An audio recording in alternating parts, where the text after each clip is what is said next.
Dicen por ahí que toda transformación de verdad comienza con un ruido. A veces es un golpe seco, otras apenas un susurro, un pequeño crujido. Pero sea como sea, es la señal inequívoca de que algo está a punto de cambiar, y de forma muy, muy profunda. Bueno, la historia que vamos a explorar juntos hoy se llama La fábrica que despertó, y aunque suena a cuento, es una fábula muy moderna. Ojo, que aunque nació entre hornos y harina, esto no trata de comida, para nada. Trata sobre el despertar que ocurrió justo ahí, dentro de sus propias paredes. Capítulo 1. La fábula de la fábrica. Ahí, justo donde la magia comenzó a fallar. Y es que nuestra historia arranca en una fábrica pequeña, una de esas que podríamos encontrar en cualquier lugar. Un sitio donde, con el paso del tiempo, la magia, pues, simplemente había empezado a desvanecerse. A ver, para entender lo que pasaba, tenemos que conocer a sus protagonistas. Son personajes simbólicos, claro. El primero era el molino. Pensemos en él como el viejo sabio, ¿no? El corazón de la tradición. Giraba lento, pero siempre firme. Representaba esa parte del negocio que era súper confiable, pero quizás, solo quizás, un poquito demasiado lenta para los tiempos que corren. Después estaba el horno en C. Este era la fuerza bruta, el verdadero motor de la producción. Poderoso, sí, pero agotado. Se notaba que tenía heridas del pasado, esas cicatrices que deja el sobreesfuerzo y que inevitablemente se empiezan a ver en el día a día. Y para completar el cuadro teníamos a El Rodillo. El joven, el impulsivo, ¿saben? Lleno de energía. Era esa parte del sistema que siempre quiere hacer más rápido, más todo. El problema, que por querer correr tanto, al final lo que generaba eran unos cuellos de botella tremendos y un cansancio generalizado. Y con este equipo, pues los síntomas del problema se veían por todas partes. Colas larguísimas, tiempos de espera que parecían no acabar nunca, y los desperdicios. Los desperdicios crecían como un río fuera de control. La fábrica en sí estaba viva, sí, pero era una vida cansada, agotada, con líderes que estaban pero tan ocupados corriendo de un lado para otro que se habían olvidado de lo más importante, liderar. Segunda parte, el inventario de los dolores, o cómo se destapó el caos oculto. Porque aquí, justo en este punto, es cuando la historia cambia. Alguien decide hacer un inventario, pero no de productos, no, un inventario de dolores. Fue como empezar un viaje para descubrir todo el caos que se escondía justo debajo de la superficie. Porque claro, por fuera, si alguien preguntaba, la respuesta era siempre la misma. Todo está bien. Pero, qué peligrosa puede ser esa frase. La realidad era otra muy distinta. Debajo de esa apariencia de normalidad había literalmente montañas de caos. Un equipo que trabajaba muchísimo, sí, pero que apenas podía respirar. Y un diseño de planta que, bueno, en un plano se veía muy poético, pero en el día a día era de todo menos funcional.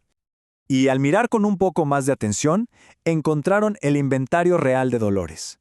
Horarios que nomás no cuadraban, procesos que nadie, de verdad nadie, entendía del todo, y un montón de pérdidas de tiempo disfrazadas de así se han hecho siempre las cosas. Y la joya de la corona, la cultura de mantenimiento. Era simple. Lo arreglamos cuando se rompa. Cero prevención. Vamos a la tercera parte, despertando el núcleo humano, el ser.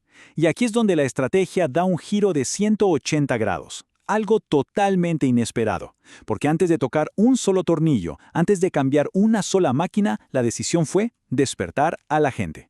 Partieron de una idea clave. Los problemas de la operación casi siempre tienen raíces humanas, así que el foco no fueron las máquinas, fue primero el ser de esa fábrica.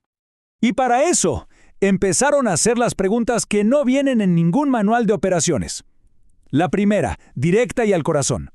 ¿Qué es lo que de verdad te motiva? ¿Qué te hace levantarte cada mañana? Y lógicamente, la siguiente. ¿Y qué te frena? ¿Qué es eso que no te deja avanzar? Esas barreras invisibles que a veces nos ponemos o nos ponen. Y una más que es fundamental para cualquier cambio a futuro. ¿Cómo aprendes mejor? Porque es imposible transformar un lugar si no se entiende primero cómo aprende su gente. Todo esto era el ser. Se trataba de entender quién era la gente, no solo qué hacía. Era ponerle luz a su potencial, a sus talentos, incluso a sus miedos. Y por primera vez en mucho tiempo, las personas empezaron a verse de verdad, unos a otros. Y ese fue el verdadero comienzo de todo. De hecho, toda esta filosofía se podría resumir en una sola idea, una que es muy potente. Cuando el ser despierta, la operación, casi como por arte de magia, deja de sufrir.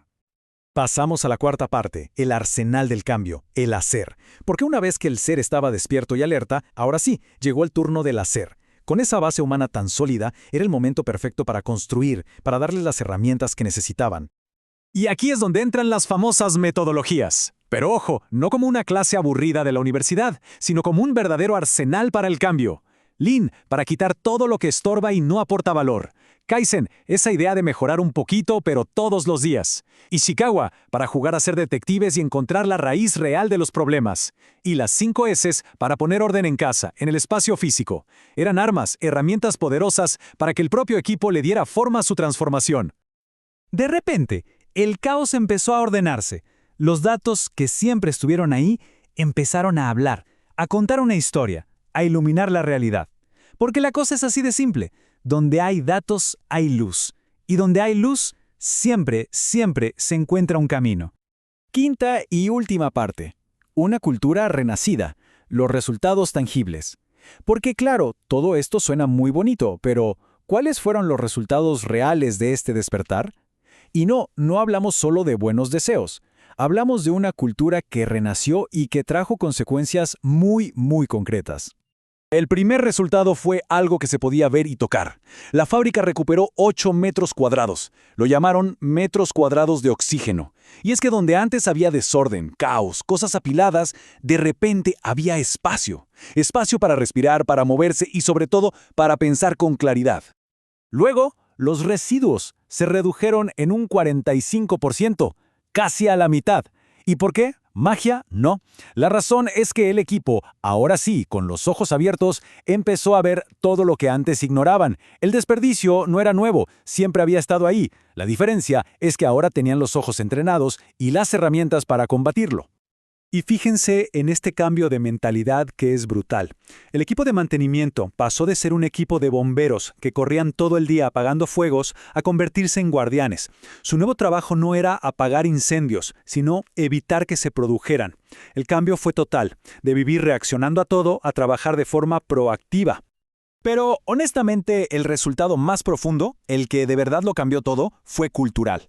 Los artesanos ya no eran solo los que operan la máquina, no, se convirtieron en creadores de ideas. Los líderes dejaron la carrera diaria y se volvieron estrategas. Las decisiones dejaron de tomarse por intuición para basarse en la realidad, en los datos. Y lo más importante de todo, por fin, todos, absolutamente todos, tenían una voz. Y al final, la gran conclusión fue muy simple pero muy reveladora. En realidad, nadie transformó la fábrica desde afuera. La fábrica se transformó a sí misma, justo en el momento en que su gente dejó de trabajar solo por cumplir y empezó a trabajar con un propósito que era de todos.